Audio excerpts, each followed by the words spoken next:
رب اشرح لي صدري ويسر لي أمري واحلل عقدة من لساني يفقهوا قولي واجعل لي وزيرا من أهلي. اللهم ربنا ألهمنا رشدنا وأعذنا من شرور أنفسنا.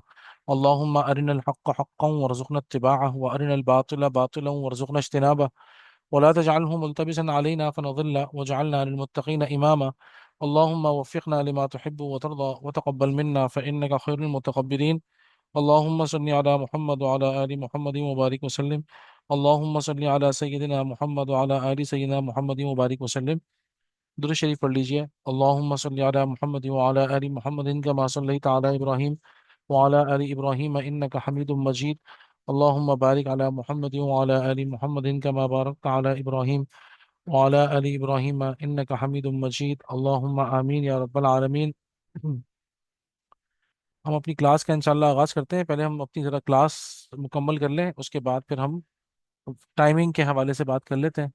تھوڑا سا ٹائمنگ کا ایشو اصل میں ہوا ہے، اور وہ اچانک، آپ کو پتہ ہے نا، اللہ سبحانہ و تعالیٰ کی طرف سے انسان کے ساتھ کوئی معاملات ہوں تو انسان اس کے اندر عاجز ہو جاتا ہے. تو اسی طرح کا بالکل واقعہ میرے ساتھ بھی ہوا کہ وہ ایسی ذمہ داری آئی کہ اب اس میں پھر وہی ٹائمنگس کا مسئلہ ہو گیا جو ہم نے رکھا ہوا تھا. بہرحال ہم انشاءاللہ اس کو ابھی ڈیسائیڈ کر لیتے ہیں، لیکن پہلے ہم اپنی ذرا کلاس مکمل کر لیں. ہم لوگوں نے تعریف القرآن پڑھی تھی، اور اس کے بعد پھر ہم لوگ حقوق القرآن پڑھ رہے تھے، اور حقوق القرآن میں بھی ہم نے آ، دو حقوق پڑھ لیے تھے میرے خیال میں، جہاں تک مجھے یاد ہے. حقوق القرآن کے اندر ہم نے بڑی ڈیٹیل اسٹڈی کی تھی.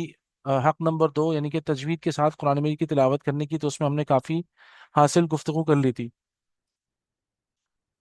اچھا، حقوق القرآن میں ہم اس کے بعد پھر ہم وہ بھی، اللہ اگر اللہ نے چاہا تو آج ہم علوم القرآن بھی سیکھیں گے انشاءاللہ. ٹھیک ہے. تو حق نمبر 1 تو تھا قرآن مجید پر ایمان لایا جائے، ہے نا. قرآن مجید پر حقیقی ایمان لایا جائے، یہ پہلا حق تھا.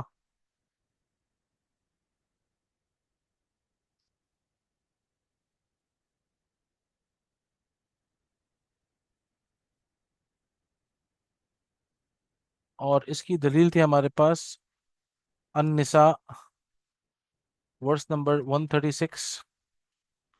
اس کے بعد پھر نمبر 2، تجوید کے ساتھ تلاوت کی جائے.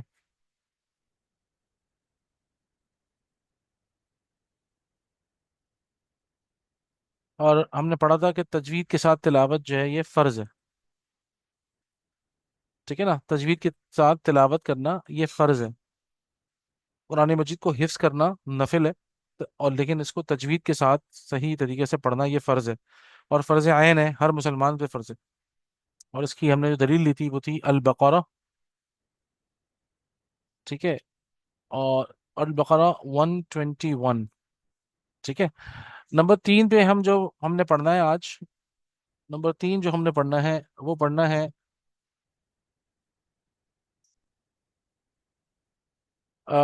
نمبر 3 پہ ہم پڑھیں گے قرآن مجید کا علم حاصل کیا جائے. ٹھیک ہے، قرآن مجید کا علم حاصل کیا جائے، یہ بھی قرآن مجید کا حق ہے. ٹھیک ہے نا. اچھا، قرآن مجید کا علم حاصل کیا جائے. اچھا، یہ میں نے صرف اور صرف ابھی لکھا ہے یہ ساری چیزیں آپ کے سامنے. تو اب میں صرف اور صرف حق نمبر 2 لکھتا ہوں، وہ ہے کہ قرآن مجید کا علم حاصل کیا جائے. ٹھیک ہے، باقی سب چیزیں میں مٹا رہا ہوں. آپ لوگ چاہیں تو اس کا اسنیپ شاٹ لے لیں جب تک ہم نے کیا تھا. ٹھیک ہے. تو اوکے. تو نمبر 3 حق ہے قرآن مجید کا کہ قرآن مجید کا علم حاصل کیا جائے.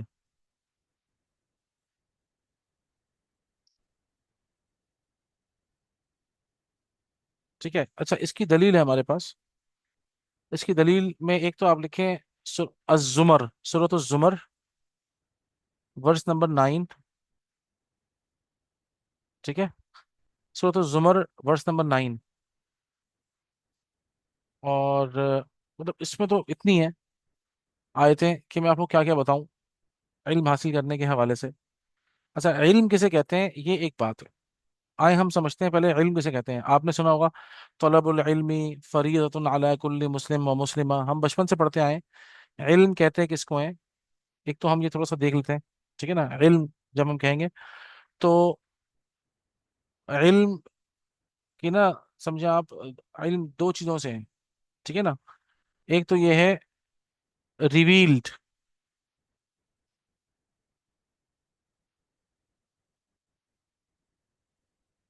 اور دوسرا ہے ایکوائرڈ.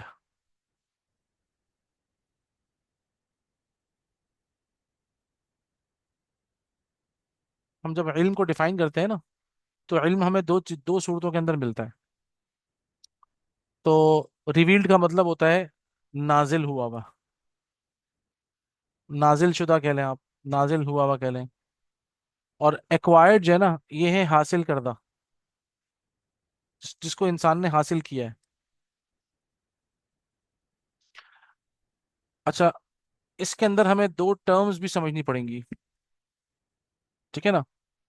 ایک ٹرم کا نام ہے اصل، الف صاد اور لام. اصل کہتے ہیں جڑ کو، روٹ کو. روٹ، جڑ، کسی بھی چیز کی جڑ کو اصل کہتے ہیں. الف صاد اور لام، اصل. اور اس کے بعد، جڑ کے بعد ہوتی ہے برانچ، فرع. اصل اور فرع. ٹھیک ہے نا. فرع کہتے ہیں یا فرع کہتے ہیں برانچ کو، یعنی کہ شاخ.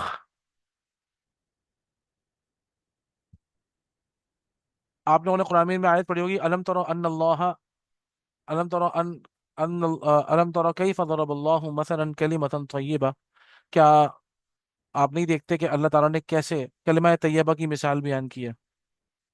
اصلها ثابت، کلمہ طیبہ کی بنیاد، اصل اس کی جڑ مضبوط ہے، کنسولیڈیٹڈ ہے. ٹھیک ہے نا. جڑ اس کی اصلها، اس کی جو جڑ ہوتی ہے وہ ثابت ہوتی ہے. اور وہ فرعها فی السماء، اور اس کی جو شاخ ہوتی ہے وہ آسمان کی بلندیوں تک جاتی ہے. ٹھیک ہے نا. تؤتی اکلها کل حین باذن ربها. اور کشجرۃ طیبہ نا، ایک درخت سے مثال دی ہے. الم تر کیف ضرب اللہ مثلا کلمۃ طیبہ، کہ کیا تم نے دیکھا نہیں ہے کہ اللہ تعالیٰ نے کیسے کلمہ طیبہ کی مثال بیان کی ہے؟ کشجرۃ طیبہ، جیسے کہ ایک پاکیزہ درخت ہو. اصلها ثابت، پاکیزہ درخت کی مثال ایسی ہوتی ہے کہ جس کی جڑیں مضبوط ہوں، اصل، جڑ. اور وفرعها فی السماء، اور اس کی جو شاخیں ہوتی ہیں وہ آسمان کی بلندیوں تک جاتی ہیں. ٹھیک ہے نا. یہ تو اس کی بنیاد، یہ تو اس کی ساخت ہے، یہ تو اس کی صفات ہے. اور ایک اور بات جو آگے کیا ہوتی ہے، اس کی ایک اور نشانی ہے کہ یہ شجرہ طیبہ ہے، پاکیزہ درخت ہے. تؤتی اکلها کل حین باذن ربها، اپنے رب کے حکم سے وہ پھر پھل بھی دیتا ہے. ٹھیک ہے نا.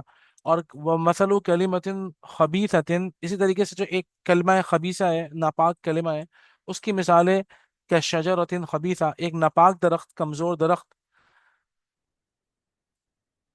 اجتثت من فوق الارض ما لها من قرار، وہ جڑ ہی نہیں پکڑتا، تو اس کو کوئی، جب جڑ نہیں پکڑتا تو وہ ٹھہر ہی نہیں سکتا.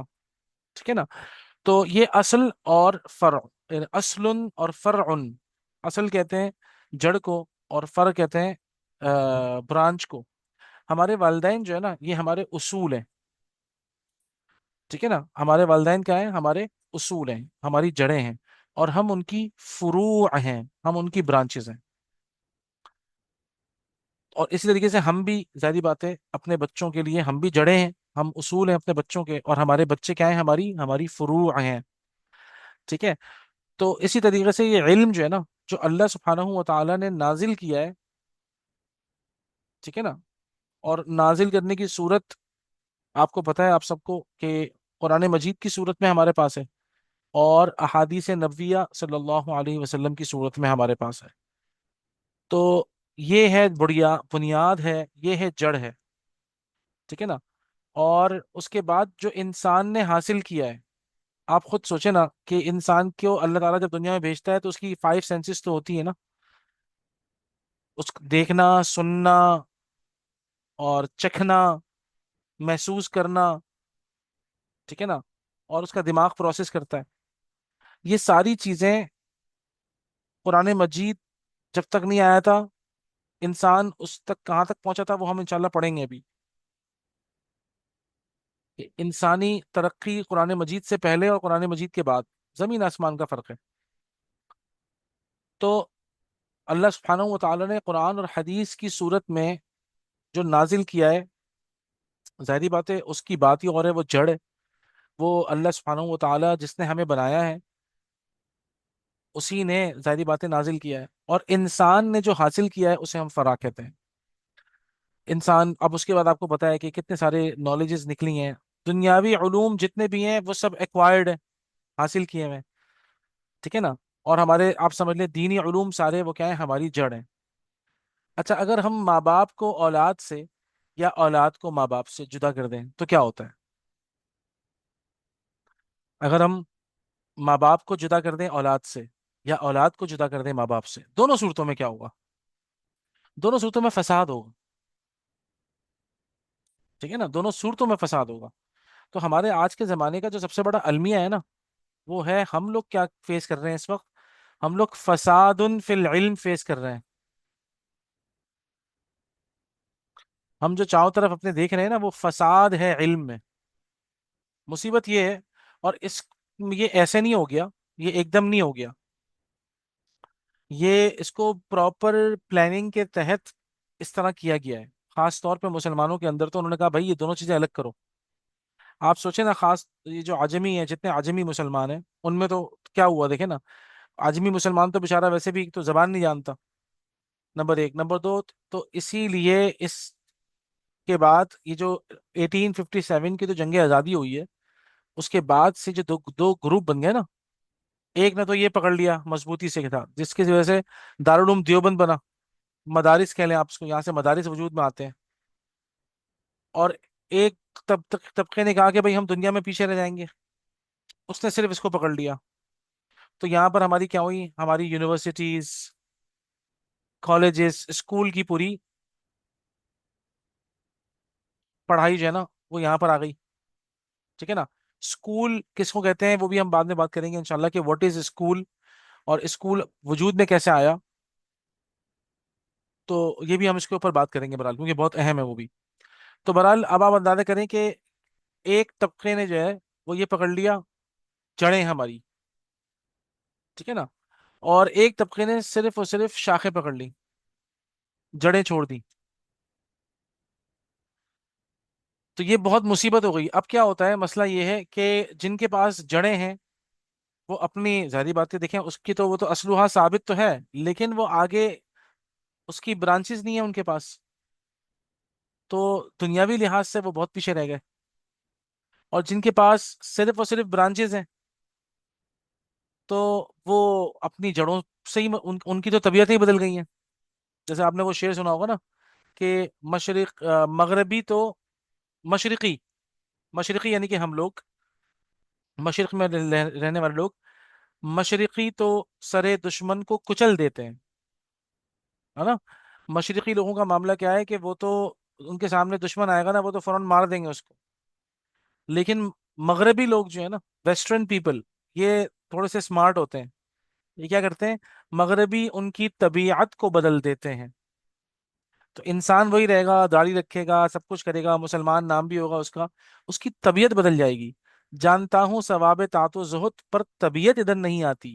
کتنا بڑا ایک بہت بڑا چیلنج ہے آج کے ہمارے دور کے اندر. ہم اپنے بچوں کو دیکھ رہے ہیں، بچوں کی طبیعت دین پہ نہیں آتی.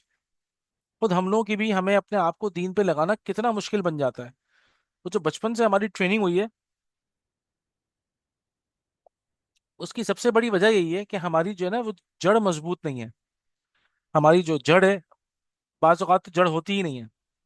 ہمارے بچوں کو پتہ ہی نہیں ہوتا کہ قرآن و حدیث میں لکھا ہوا کیا ہے، اللہ تعالیٰ نے کیا ارشاد فرمایا ہے، یا پیارے رسول اللہ صلی اللہ علیہ وسلم کی احادیث کا مطلب کیا ہے. اور اللہ تعالیٰ نے اور پیارے رسول صلی اللہ علیہ وسلم نے جس زبان میں کلام کیا ہے وہ عربی زبان ہے، اس زبان سے ہی واقف نہیں ہے قوم. تو نہ اللہ کے کلام کو ڈائریکٹ سمجھتے ہیں، نہ رسول کے کلام کو سمجھتے ہیں. اور نعوذ باللہ من ذالک اللہ اور اس کے رسول کے جو دشمن ہیں ان کی پڑھائیاں جو ہے نا وہ پڑھ پڑھ کے آپ سوچیں نا تو کیا حشر ہوتا ہے. اسی لیے وہ طبیعت ہی بدل جاتی ہے. جب وہ طبیعت بدل جاتی ہے تو نہ اللہ کو یاد کرنے کا دل چاہتا ہے نہ اللہ کے رسول کو یاد کرنے کا دل چاہتا ہے.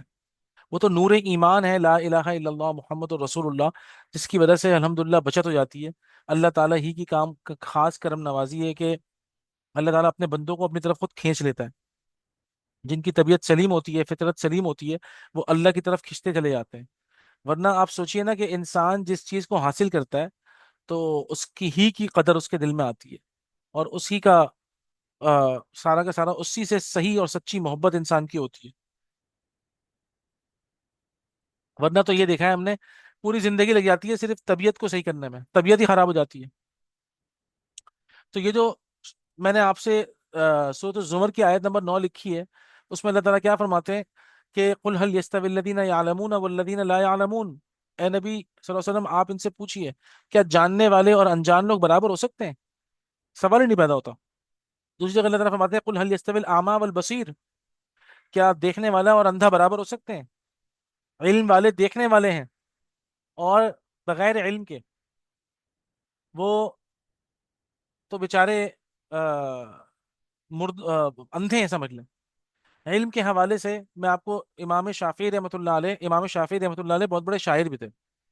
امام شافعی رحمۃ اللہ علیہ کی چند اشعار ہیں، آپ یقین کریں کہ میں بار بار اپنے آپ کو بھی ریمائنڈر کراتا ہوں ان اشعار کا. فرماتے ہیں اصبر علی مر الجفا من معلم، ہے نا، اصبر علی مر الجفا من معلم. دیکھو تمہیں استاد کی طرف سے جو کڑوی باتیں مل رہی ہیں علم کی صورت میں، ان کو تم ان پہ صبر کرو. فإن رسوب العلم فی نفراته، کیونکہ استاد ہی کی طرف سے دی جانے والی ناپسندیدہ باتوں ہی میں علم کی گہرائی چھپی ہوئی ہے. ومن لم يذق مر التعلم ساعة، جو علم کا کڑوا ذائقہ اپنی زندگی میں ذرا بھی نہیں چکھتا. آپ سوچیں، جو علم کی کڑواہٹ، یعنی کہ علم کڑوا ہوتا ہے، آپ کو اس میں محنت کرنی پڑتی ہے، اپنے ایفرٹس لگانے پڑتے ہیں. علم ایسے نہیں آتا، ٹھیک ہے نا. انسان کو محنت کرنی پڑتی ہے، اپنی جو ہے نا وہ پوری پوری ایفرٹس لگانی پڑتی ہیں. تو کہتے ہیں کہ جو کوئی سیکھنے سکھانے کو، تعلیم کو، علم کو حاصل کرنے کی کڑواہٹ کا مزہ نہیں چکتا. ایسے پیارے الفاظ ہیں امام صاحب نے جو اختیار کیے ہیں. ت- تجرع ذل الجہل طول حیاتی. تو ایسا انسان پوری زندگی اپنی جہالت کی چسکیاں بھرتا ہے. تجرع چسکیاں بھرتا ہے، ذل الجہل جہالت کی ذلت کی چسکیاں بھرتا ہے پوری زندگی، طول حیاتی. آپ سوچیں یہ الفاظ کیسے ہیں، سبحان اللہ. تو امام صاحب پہ قربان جائیں. ومن فاتہ التعلیم وقت شبابی، اور جو کوئی علم کو، تعلیم کو اپنی جوانی کے دور میں ضائع کر دیتا ہے، امام صاحب فرماتے ہیں فکبر علیہ اربعن، 4 تکبیریں پڑھ لو اس پر، لی وفاتی ہی، اس کی وفات ہو چکی ہے. جنازے میں نا 4 تکبیریں پڑھی جاتی ہیں. تو امام صاحب فرماتے ہیں کہ ومن فاتہ التعلیم وقت شبابی ہی، جو کوئی بھی سیکھنے سکھانے کے عمل کو اپنے جوانی کے دور میں کیا کرتا ہے، ضائع کر دیتا ہے، تو فکبر علیہ اربعن، اب ایک کام کرو اس آدمی پر 4 تکبیریں پڑھ لو، یہ اصل میں اس کی وفات ہو چکی ہے. آپ سوچیں. پھر امام شافعی رحمۃ اللہ علیہ، امام شافعی رحمۃ اللہ علیہ، وذات الفتح واللہ بالعلم والتقى، اور ایک نوجوان کی خوبصورتی، ایک نوجوان کی پرسنالٹی، خدا کی قسم علم اور تقوی سے آتی ہے. وذات الفتح واللہ بالعلم والتقى، ایک نوجوان کی جو خوبصورتی اور پرسنالٹی ہے اس کی، وہ ہوتی ہی علم اور تقوی کی وجہ سے. اذا لم یکونا، اگر یہ دونوں باتیں نہ ہو، نہ علم ہو نہ تقوی ہو، لا اعتبار لذاتی ہی، اس کی پرسنالٹی کا کوئی اعتبار نہیں ہے۔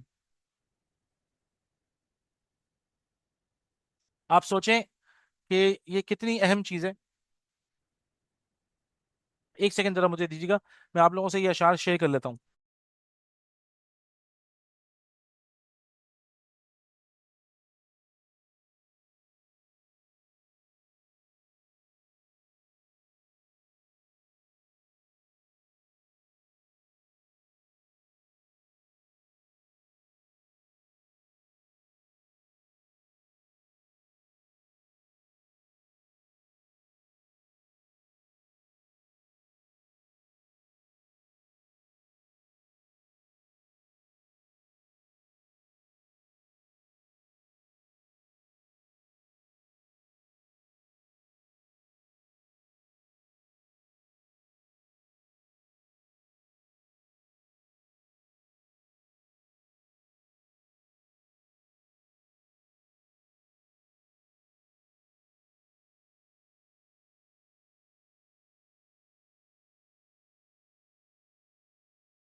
بسم اللہ والآخر، میں نے آپ لوگوں کو نا یہ جو میں نے اشعار سنائے آپ لوگوں کو، یہ اس کا میں نے نا یہ میں نے بھیج دیا ہے گروپ پر۔ آپ لوگ ان اشعار کو نا بچوں کو یاد کرا دیں خاص طور پہ۔ یہ ایسے اشعار ہیں کہ جو واقعتاً اگر انسان سوچے تو اس کو جھنجھوڑ دیں کہ انسان بغیر علم کے اس کی کیا اوقات ہے۔ سوچیں، تو اسی لیے یاد رکھیے گا، یہ علم ہم جب کہتے ہیں نا کہ بھائی بیٹا علم حاصل کرو علم حاصل کرو، تو یاد رکھیے گا علم کے اندر جڑیں بھی ہیں اور شاخیں بھی ہیں۔ اگر آپ نے کسی دونوں میں سے کسی ایک کو چھوڑ دیا نا، تو آپ خود دیکھیے گا پرسنالٹی ڈسٹریکشن اسی طرح آتی ہے کہ وہ بندہ اگر اللہ کو بہت مطلوب ہے تو دنیا کو مطلوب نہیں ہے، اور اگر خدا نہ خواستہ وہ دنیا ہی کا ہے تو پھر اللہ تعالیٰ کو اس سے کوئی سروکار نہیں ہے۔ اللہ اس کے رسول کو جانتا ہی نہیں ہے، اپنے اپنے اللہ اس کے رسول سے وہ محبت ہی نہیں ہے۔ اسی لیے ہماری بچوں کی سیلیبریٹیز بھی چینج ہے، ٹھیک ہے نا؟ صحابہ کرام اور آپ صلی اللہ علیہ وسلم کے واقعات ہمارے بچوں کو قصے کہانیاں لگتے ہیں، وہ دل میں یقین پیدا نہیں ہوتا، وہ شدید ترین محبت پیدا نہیں ہوتی۔ اس کی وجہ یہی کہ ہم اپنی زندگی کے 12 14 سال جو بنیادیں ہوتی ہیں، جب انسان کی بنیادیں بن رہی ہوتی ہیں، اس میں سارا کا سارا ویسٹرن جو ہے نا وہ ایکوائرڈ نالج کے اوپر لگا دیتے ہیں ہم لوگ، ثواب سمجھ کر۔ اللہ معاف فرمائے کہ بس یہ بچے کے لیے زندگی کے لیے یہی سب کچھ ہے، لیکن یہ ذہن میں رکھیں مغربی ان کی طبیعت کو بدل دیتے ہیں، اس دوران انسان کی طبیعت ہی بدل جاتی ہے۔ انسان کی طبیعت ایسے بدلتی ہے کہ نہ اس کو جو ہے نا وہ دین کے اوپر رہنا اچھا لگتا ہے، نہ اس کو دین پر عمل کرنا، اس کو پتا ہے، جب جانتا ہوں نا ثواب تو سب کچھ پتا ہے مجھے، طبیعت ہی نہیں آتی میری، طبیعت ادھر نہیں آتی۔ بہرحال اس طبیعت کو لے کے آنے کا سب سے بڑا ذریعہ تو قرآن مجید ہے اور اللہ والوں کی صحبت ہے۔ اللہ کا شکر ہے کہ اللہ والے ہیں موجود، اللہ کے نیک بندے ہیں الحمدللہ، کہ جن کی صحبت میں بیٹھنے سے، جن کے ساتھ رہنے سے واقعتاً انسان کے اندر تقویٰ آتا ہے۔ واقعتاً انسان جو ہے نا، انسان کی طبیعت میں بھی جو جو بدلا گیا ہوتا ہے، بہرحال مشکل ہوتی ہے، لیکن انسان کی پھر آہستہ آہستہ طبیعت پھر اپنی فطرت پہ، اپنی اصل کی طرف لوٹتی ہے، ٹھیک ہے نا؟ ہر شے اپنی اصل کی طرف لوٹتی ہے، آپ نے سنا ہوگا نا؟ تو ہر شے اپنی اصل کی طرف لوٹتی ہے، تو اس سے پہلے کہ ہم اپنی اصل کی طرف لوٹائے جائیں، ہم اصل کو حاصل تو کریں، ٹھیک ہے نا؟ تو یرفع اللہ الذین آمنوا منکم والذین اوتوا العلم درجات، اللہ تعالیٰ جو ہے نا وہ ایمان والوں کے درجات بلند کرے گا اور اہل علم کے درجات بلند کرے گا۔ شہید اللہ انہ لا الہ الا ہو، اللہ تعالیٰ خود اس بات پہ گواہ ہے کہ اس کے علاوہ کوئی الہ نہیں ہے، والملائکہ، اور اس بات کی اور گواہی دینے والے فرشتے ہیں، اور کون ہے؟ وَأُولُو الْعِلْمِ، علم والے ہیں اصل۔ آپ سوچئے اللہ تعالیٰ نے اپنے ساتھ اور فرشتوں کے ساتھ اہل علم کو جوڑا ہے، قائما بالقسط، یہی لوگ ہیں جو کہ قسط پر، عدل و قسط پہ قائم ہے، لا الہ الا هو العزیز الحکیم، یعنی کہ گواہی اللہ کی وحدانیت کی، بادشاہت کی، وحدہ لا شریک ہونے کی، الہ ہونے کی گواہی خود اللہ تعالیٰ گواہ ہے اس پر، فرشتے اور اللہ تعالیٰ نے اولو العلم، علم والوں کو یہ رتبہ دیا ہے، سبحان اللہ۔ تو یاد رکھیے گا علم کی اصل جڑ بنیاد وہ ہماری قرآن و حدیث ہے، جو اللہ نے جو نازل کیا ہے، ٹھیک ہے نا؟ اسی لیے ہم کیا کہتے ہیں، رسول اللہ صلی اللہ علیہ وسلم جیسی شخصیت کوئی دنیا میں ہو ہی نہیں سکتی۔ وہ علم دیا ہے جو کہ اتارا ہوا ہے، اور جو علم اللہ کے پاس سے آئے گا اس سے بہتر ہو ہی نہیں سکتا۔ انسان تو دیکھیں نا، آج ریسرچ کر کے کچھ ہے تو کل کچھ ہے اور پرسوں کچھ ہے اور ترسوں کچھ ہے۔ سائنس کا جو ہے نا وہ کوئی معاملہ آتا ہے، اس کے بعد کچھ عرصے کے بعد وہ چینج ہو جاتی ہے، تھیوری چینج، یہ چینج، فلاں چینج، یہ change change change change change کرتا رہے گا، پتہ نہیں۔ اور یہ ہمیں سمجھ میں آنا چاہیے کہ دیکھیں نا، شفٹ آف ایمفیسس جو ہوا ہے 21ویں صدی کے بعد، شفٹ آف ایمفیسس ہوا ہے انسان کا، وہ کیا ہوا؟ پہلے 21ویں صدی سے پہلے اللہ کے اوپر فوکس تھا، وہ فوکس ہٹایا گیا، اور یہ آپ سمجھیے گلوبلی ہٹایا گیا، بھلے وہ کسی بھی مذہب کا ماننے والا ہو۔ اس ایمفیسس کو شفٹ کیا گیا، اللہ سے ہٹا کے کائنات پہ لگاؤ انسان کو، explore the universe, explore the universe, science اور ٹیکنالوجی کے اندر گھس کر اور پوری کائنات ایکسپلور کر لو، اللہ ہی کا نہ پتا ہو، اللہ ہی کو نہ پتا ہو اللہ ہے کون، بنانے والے کا ہی نہیں پتا۔ تو یہ شفٹ آف ایمفیسس ہوا، اور یہ پوری انسانیت کے ساتھ ہوا، بھلے جو لوگ جن کے ذہن میں کوئی مذہب کی کوئی رمق باقی تھی وہ بھی ختم ہو گئی، بلکہ ان کا سارا فوکس کیا ہوا؟ کائنات، کائنات، یہ دنیا ہی اصل ہے۔ دوسرا، انسان کا فوکس اس کی روح پر تھا، جو اس کے اندر اصل حقیقت ہے، وہاں سے فوکس ہٹ کے کس پہ آ گیا؟ جسم پر آ گیا۔ اب آپ دیکھیں نا، آپ کو باڈی بلڈنگ پہ تو سارا فوکس ہے، اس جسم کو پالنے کے لیے انسان پوری زندگی اپنی لگا دیتا ہے، لیکن روح بلڈنگ کا کوئی تصور ہی نہیں ہے، روح بلڈنگ کے لیے کوئی انسان محنت ہی نہیں کرتا، حالانکہ یہی وہ روح ہے جو کہ اوپر سے آئی ہے، اور اسی نے واپس جانا ہے، اور یہی وہ اصل چیز ہے کہ جس کی وجہ سے یہ جسم بھی کام کر رہا ہے۔ تو روح سے فوکس ہٹ گیا، اور وہ جو روحانی معاملات تھے، روح سے نکلنے والے جتنے اعمال تھے ختم، اس میں سب سے بڑی بات ہی اخلاقیات تھی، انسان کی اخلاقیات کو دفنا دیا گیا، اور سب کچھ جسم کے اوپر فوکس کیا، دنیا کے اوپر فوکس کیا۔ اور آخر میں جو تیسرا شفٹ آف ایمفیسس تھا، کہ پہلے لوگوں کا فوکس آخرت ہوا کرتی تھی، اب 21ویں صدی کے بعد لوگوں کا فوکس پورا کا پورا دنیا ہے۔ تو یہ شفٹ آف ایمفیسس جو ہوا، اس نے انسان کو بڑا نقصان پہنچایا ہے، اللہ سے فوکس ہٹ کر کائنات پہ آ گیا، روح سے فوکس ہٹ کے جسم پر آ گیا، اور آخرت سے فوکس ہٹ کر دنیا، تین چیزوں کی جگہ تین چیزوں نے لے لی، ٹھیک ہے نا؟ تو اس وقت کائنات، جسم اور دنیا، بس یہی سب کچھ ہے، حالانکہ اصلیت کیا ہے؟ آپ سمجھ لیں اصل اور فرع ہے نا، ان دونوں کو اگر آپ نکالیں تو اصل تو کیا ہے؟ اللہ ہے، اور ہماری روح ہے، اور آخرت ہے، ٹھیک ہے نا؟ اسی لیے آپ دیکھیں، علم کی ایک اور ڈیفینیشن ہے جو میں آپ کو بتاؤں گا، العلم، علم تین چیزوں کا نام علم ہے، ٹھیک ہے نا؟ العلم معرفت اللہ، علم کسے کہتے ہیں؟ اللہ کو جاننے کا نام علم ہے، وہ معرفت نبی ہی، اللہ کے نبی کو جاننے کا نام علم ہے، معرفت نبی ہی صلی اللہ علیہ وسلم، العلم معرفت اللہ، اللہ کو جاننے کا نام علم ہے، وہ معرفت نبی ہی، اور اس کے نبی صلی اللہ علیہ وسلم کو جاننے کا نام علم ہے، وہ معرفت دین ہی، اور جو شریعت یا دین جو اللہ تعالیٰ نے بھیجا ہے اللہ کے رسول صلی اللہ علیہ وسلم کے ساتھ، اس کو جاننے کا نام دین ہے، ٹھیک ہے نا؟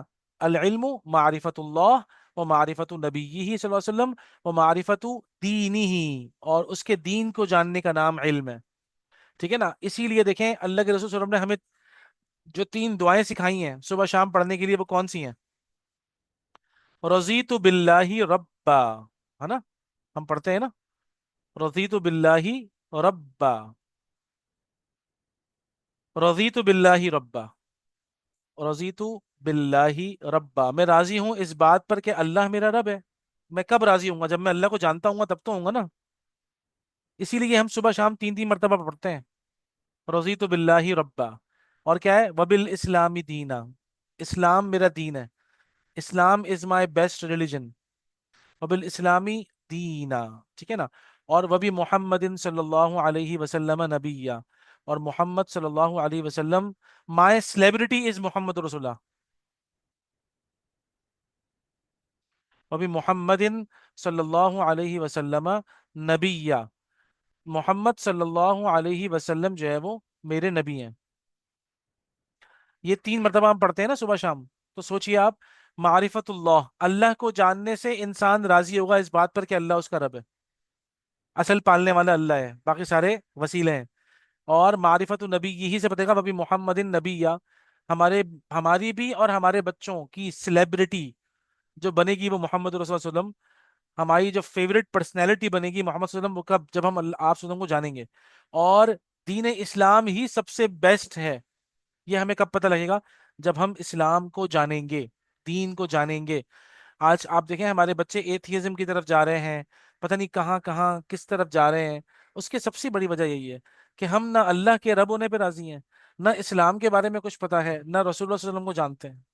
بس ایک سمجھے آپ رسمی سا عقیدہ ہے جو ماں باپ کی طرف سے مل گیا ہے.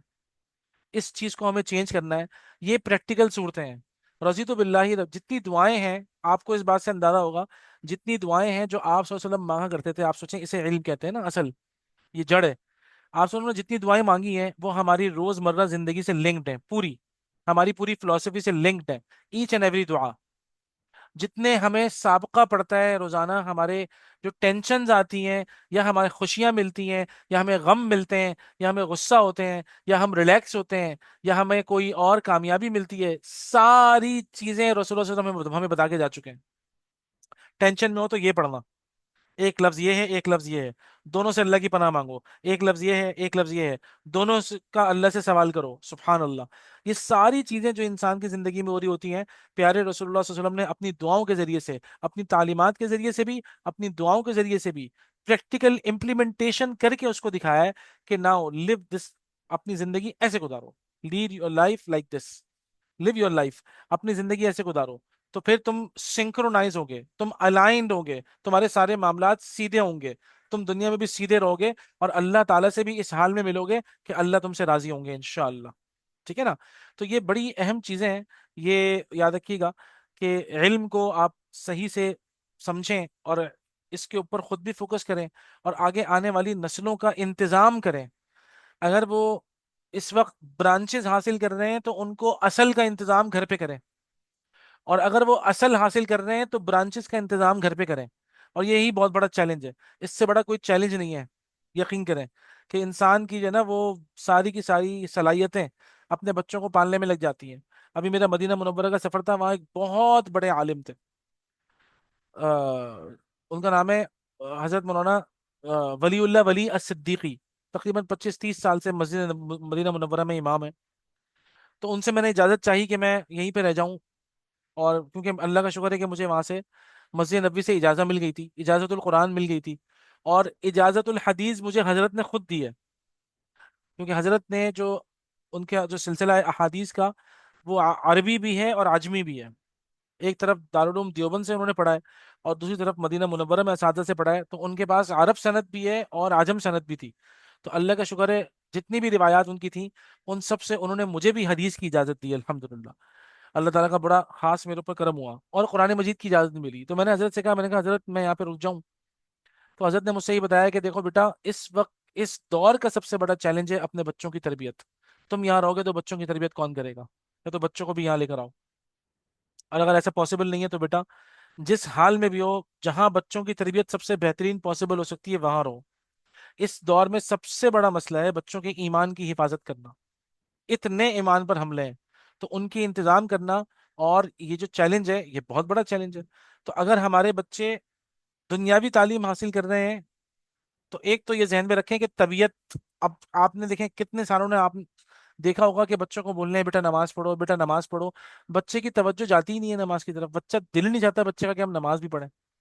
یہی وہ بچے ہوتے ہیں جو شروع میں تو ماں باپ کی بات مانتے ہیں، 8 سال 9 سال 10 سال تک تو مانتے ہیں. 11 12 سال ہونے کے بعد تو پھر اس کے بعد پھر بچے، ماں باپ بچوں کو نا وہ برے لگنے لگتے ہیں. اور اس کے بعد آپ کو بتایا 13 14 سال کے بعد تو یہاں تک کہ میں نے حافظ بچوں کو بھی اکثر دیکھا ہے، میجورٹی، کہ بےچارے وہ جب ایک مرتبہ مدرسے کے ماحول سے نکل گئے تو اس کے بعد ان کو واقعتاً قرآن مجید سنانا، قرآن مجید پڑھنا، ان سب چیزوں سے نفرت ہو جاتی ہے بچوں. کیا ہو رہا ہے؟ وہ طبیعت ہی بدل گئی. تو اس کا انتظام ہمیں کرنا پڑے گا اگر ہم چاہتے ہیں کہ ہمارے بچوں کی طبیعت سلامت رہے، اور فطرت سلیم کی طرف آئے، اپنی اصل کی طرف آئے. تو ہمیں بھی تو اصل کی طرف آنا پڑے گا نا. تو ہم انتظام کریں بچوں کی حدیث. جس طریقے سے ہم ٹیوشن پڑھواتے ہیں میتھس کی، یا انگلش کی، یا سائنس کی، جہاں بچہ کمزور ہوتا ہے، ویسے ہی ہمیں عقیدے کی کلاسز جو ہے وہ لگوانی چاہیے بچوں کے لیے.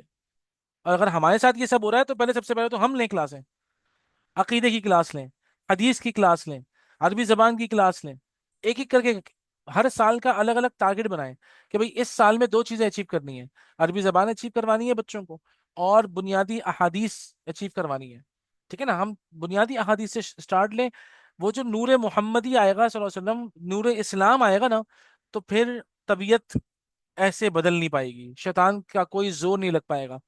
مسئلہ یہ ہوتا ہے، زیادہ تر بچوں سے میں نے خود پوچھا ہے اور دیکھا ہے، اور خود ہماری بھی کیفیت یہی ہے کہ اگر قرآن مجید ہمارا ہو رہا ہے رمضان المبارک میں، تو اس کے بعد تو قرآن کھولنے کا ہی موقع نہیں مل رہا بچوں کو، ہمیں بھی نہیں مل رہا، اللہ معاف فرمائے ہمیں، اللہ تعالیٰ ہی ہمیں معاف کر سکتے ہیں، اللہ تعالیٰ ہماری اصلاح فرما دیں اس حوالے سے۔ آپ سوچیں کس قدر آ، تکلیف دہ باتیں ہیں، ٹھیک ہے نا؟ تو اسی لیے ہم اس پہ فوکس کریں اور دیکھیں کہ اگر واقعتاً ہمارے پاس ایکوائرڈ ہے تو ہم ریویلڈ کو حاصل کریں۔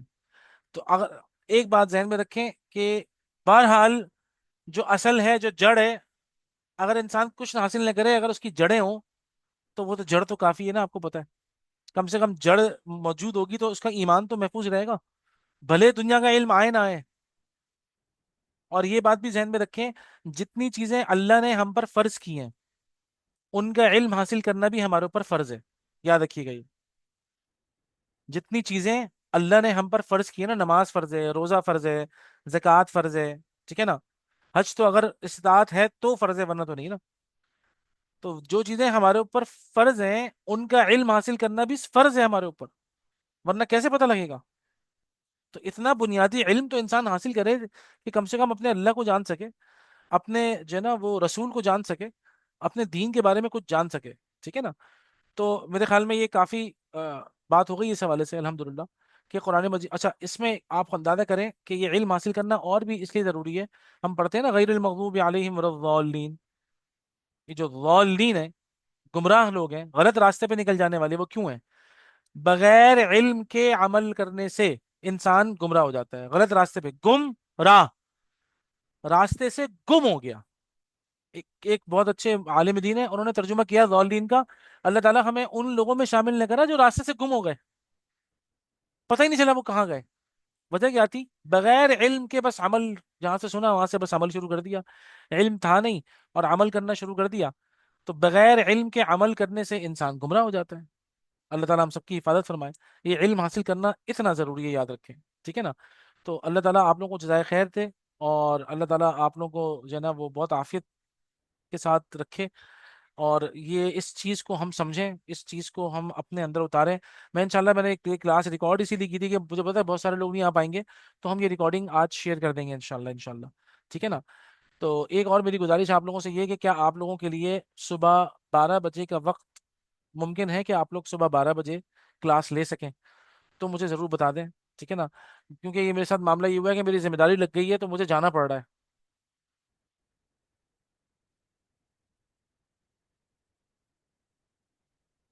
ٹھیک ہے، صبح 12 بجے انشاءاللہ ہم لوگ پھر کل صبح 12 بجے ملاقات کریں گے، اچھا ہے؟ 12 بجے سے لے کے پھر ہم جب تک ہماری کلاس ہو اس کے بعد پھر وہی ظہر کی نماز ہوگی اور پھر ہمارے اپنے روٹین کے معاملات ہو جائیں گے، تو یہ اچھا ہو جائے گا، ٹھیک ہے نا؟